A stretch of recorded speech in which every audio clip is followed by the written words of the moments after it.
Matteu orí kejì ẹsẹ̀ kẹta.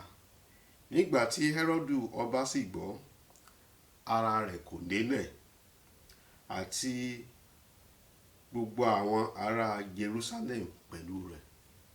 Lónìí mo gbàdúrà fún ẹ pé gbogbo àwọn tí ara ẹ ò balẹ̀ nítorí ògo ẹ kàn ṣègbé lórúkọ Jésù. Herodu ṣègbé nítorí pé ìgbà tán bí Jésù ara ẹ kò délẹ̀, ara ẹ ò balẹ̀. Ara ẹ ò balẹ̀.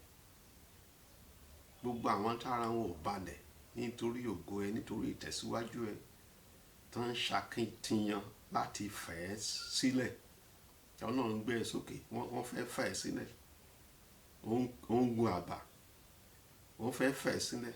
Ìjọ kan wà tọ́lọ́run ó fi ìran kan hàn mí. Mo rí i pé mo fẹ́ mọ́ lọ sókè. Ẹnìkan sì ń fi ọwọ́, ó fi ń tì mí sílẹ̀. Gbogbo àwọn tó ń tì ògo ẹ sílẹ̀, tára wọn ò balẹ̀ nítorí pé ó ń tẹ̀síwájú.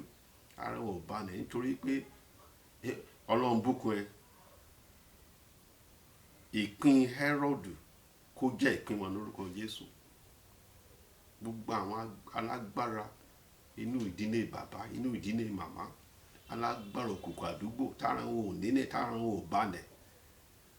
Ọlọ́run gbé ẹ síwájú níbi iṣẹ́, ó ń gbé ẹ wá síwájú nínú ìwé. Lórí ọkọ, lórí aya, Ọlọ́run gbé ẹ síbi àgbẹ̀, tára wọn ò balẹ̀. Ọ̀nà tán fi máa jẹ́ ẹnu nẹ̀ náà ń wá kí agbára náà kó já wọn lulẹ̀.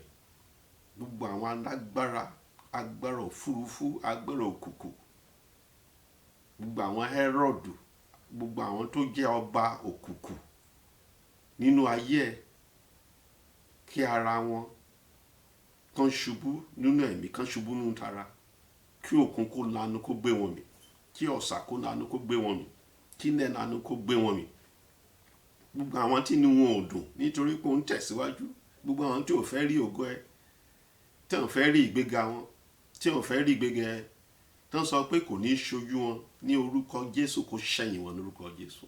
Gbogbo agbára tó sọ pé ò ní ládùn kọjá, tó sọ pé ire ọdún tó ń bọ̀ kò ní ṣojú ẹ, kó ṣẹ̀yìn wọn lórúkọ Jésù. Bí wọ́n bá ṣe ń hùwà mímọ́, tó sá fún ẹ̀ṣẹ̀, tó rọ̀ mọ́ Jésù, tó sì ń sin Jésù, kọ́nà ń gbé ẹ ga, kó borí ọ̀tá ilé, kó borí ọ̀tá ìta, kí gbogbo àwọn ẹ̀rẹ́ ọ̀dà ayé kan pòórá lórúkọ Jésù. Bẹ́ẹ̀ ni ó rí lórúkọ Jésù Kristi Olúwa wa.